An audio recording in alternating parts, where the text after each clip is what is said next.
Good morning. Today we'll continue with chapter 13 Organisms and Populations of Unit 10. Now, we have discussed previously that physico-chemical or abiotic components alone, they do not characterize the habitat of an organism completely. So, let's discuss them first. Temperature. Temperature is the most ecologically relevant environmental factor. You are aware that average temperature on land varies seasonally, decreases progressively from the equator towards the pole, and from plains to the mountain tops. It ranges from sub-zero levels in polar areas and high altitudes to more than 50 degrees Celsius in tropical deserts in summer. Now, there are certain unique habitats such as thermal springs and deep sea hydrothermal vents where average temperature exceeds 100 degrees Celsius. It is general knowledge that mango trees, they do not and cannot grow in temperate countries like Canada and Germany. Snow leopards are not found in Kerala forests, and tuna fish are rarely caught beyond tropical latitudes in the ocean. So we can readily appreciate the significance of temperature to living organisms, and we realize that it affects the kinetics of enzymes and through it the basal metabolism activity and other physiological functions of the organisms. A few organisms, they can tolerate and thrive in wide range of temperatures, and they are called as eurythermals. But a vast majority of them, they are restricted to a narrow range of temperatures. Such organisms, they are called as stenothermals. So the level of thermal tolerance of different species determine to a large extent their geographical distribution. We can think of a few eurythermal and stenothermal animals and plants. Also, in recent years, there has been a growing concern about the gradually increasing average global temperature. So, if this trend continues, would you expect the distributional range of some species will get affected? Of course, it will get affected, and it has affected the vast number of species. Water.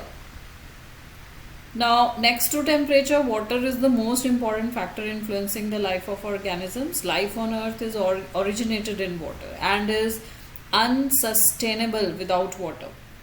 So, this availability is so limited in deserts that only special adaptations make it possible to live there.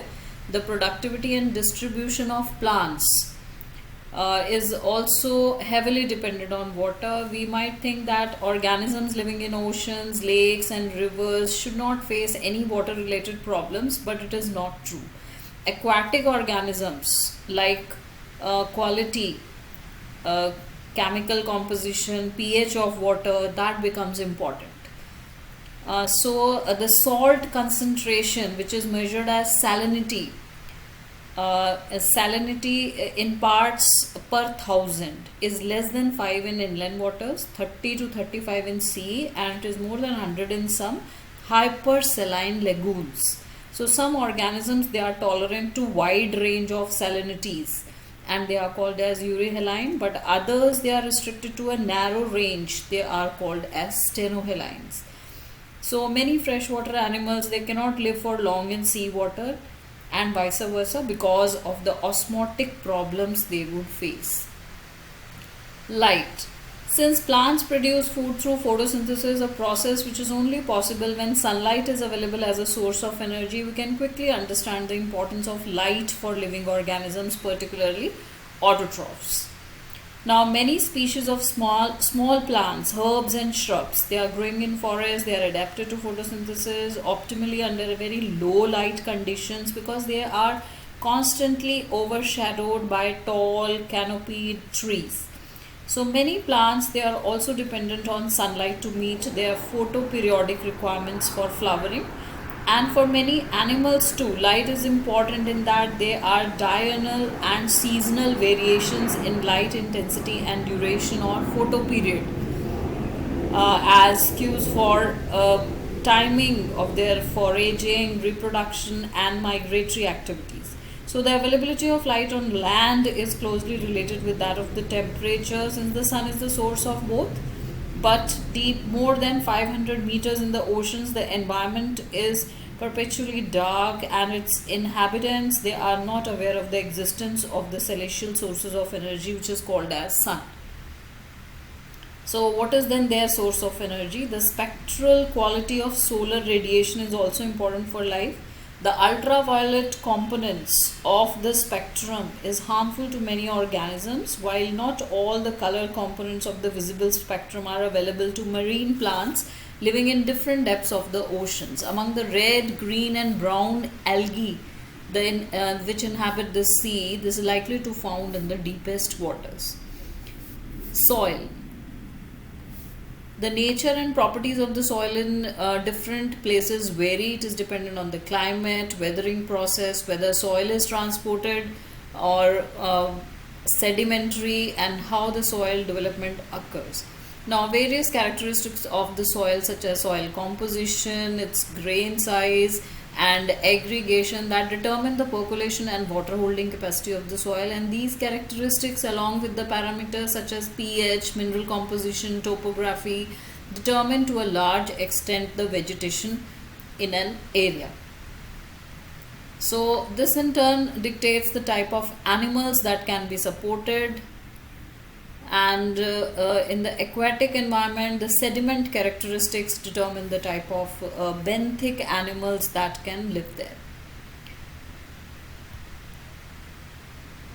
Responses to abiotic factors. Now, having realized that the abiotic conditions of many habitats may vary drastically in time, we now ask, how do organisms living in such habitats cope or manage with the stressful conditions? But before attempting to answer this question, we should perhaps ask first, why a highly variable external temperature should bother organisms after all? One would expect that during the course of millions of years of this existence, many species would have evolved a constant internal within the body environment and permits all biochemical reactions and physiological functions to proceed with maximal efficiency and thus enhance the overall fitness of the species. So this constancy, for example, could be in terms of optimal temperature and osmotic concentration of the body fluids. Now, when the organism should try to maintain the constancy of the internal environment, a process which is called as homeostasis, despite varying external environmental conditions which tend to upset its homeostasis. So let us take an example to clarify the important concept. Suppose a person is able to perform his or her best when the temperature is 25 degrees Celsius and wishes to maintain it so even when it is scorching hot or freezingly cold outside. It could be achieved at home, in the car, while traveling, and at workplace by using an air conditioner in summer and heater in winter. Then his or her performance would be always maximal regardless of the weather around him or her. So here the person's homeostasis is accomplished not through physiological but artificial means. Now, how do other living organisms they cope with the situations? Let us look at various possibilities here. Now, have a look at figure this 13.3. This is the diagrammatic representation of organismic response. So, conformers, regulators and partial regulators in terms of their internal as well as external levels of tolerance to the factors. Regulate. So let's talk first about regulate. Some organisms, they are able to maintain homeostasis by physiological, sometimes behavioral also means, which ensures their constant body temperature, constant osmotic concentration.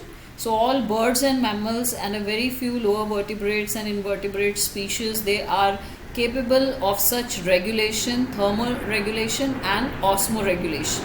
So evolutionary biologists, they believe that the success of mammals is due to their ability to maintain a constant body temperature, whether they live in Antarctica or in Sahara Desert. So the mechanism used by most of the mammals to regulate their body temperature, and similar to the ones we humans use, we maintain a constant body temperature of 37 degrees Celsius. In summer, when outside temperature is more than our body temperature, we sweat profusely, and the resulting evaporate cooling, similar to what happens with a desert cooler in operation, brings down the temperature, body temperature. So in winter, when the temperature is much lower than 37 degree, we start to shiver, a kind of exercise which produces heat and raises the body temperature. So plants, on the other hand, do not have such mechanism to maintain internal temperatures. Conform. This is a majority, 99% of animals and nearly all plants, they cannot maintain a constant internal environment. Their body temperature changes with the ambient temperature in the aquatic animals. So the osmotic concentration of the body fluids change with that of the water osmotic concentration. So these animals and plants are simply conformers. Considering the benefits of a constant internal environment to the organism, we must ask why these conformers have not evolved to become regulators, why they are not able to maintain. So the humans, in humans we use above, such as they like how many people they can really afford an air conditioner. Many simply sweat it out and resign themselves to suboptimal performance in hot summer months. So thermoregulation is energetically expensive for many organisms. This is particularly true for small animals like shrews and hummingbirds also. Now heat loss or heat gain is a function of the surface area. Since small animals, they have a larger surface area relative to their volume, so they tend to lose body heat very fast when it is cold outside. And when they have to expend much energy to generate body heat through metabolism, this is the main reason why very small animals are rarely found in the polar regions. So during the course of evolution, the costs and benefits of maintaining a constant internal environment are taken into consideration. And some species, they have evolved the ability to regulate, but only over a limited range of environmental conditions beyond which they can simply conform. So if the stressful external conditions are localized or remain only for a short duration, the organism has two other alternatives. So they can migrate or they can suspend. Now what is migrate? So the organisms, they can move away temporarily from the stressful habitats to a more hospitable area and return when stressful period is over.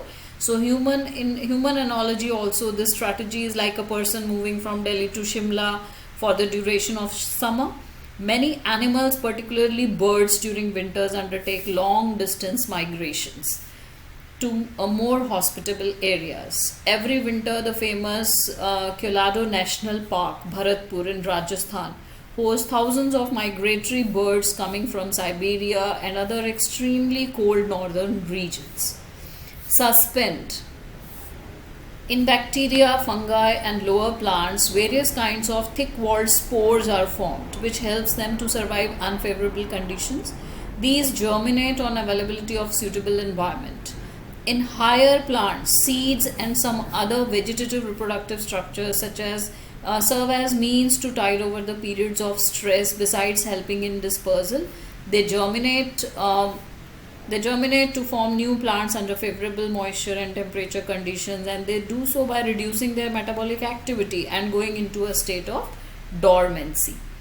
So in animals, the organisms, if unable to migrate, might avoid the stress by escaping in time, and the familiar case of bears going into hibernation during winter is an example to escape in time. Some snails and fish, they go into aestivation to avoid summer related problems like heat and desiccation. So under unfavorable conditions, many zooplankton species in lakes and ponds, they are known to either diapause, a stage of suspended development.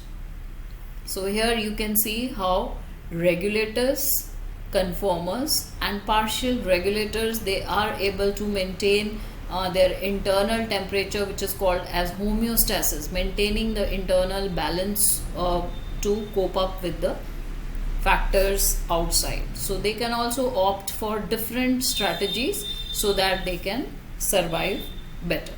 So that's for today. We'll continue with adaptations next time. Thank you.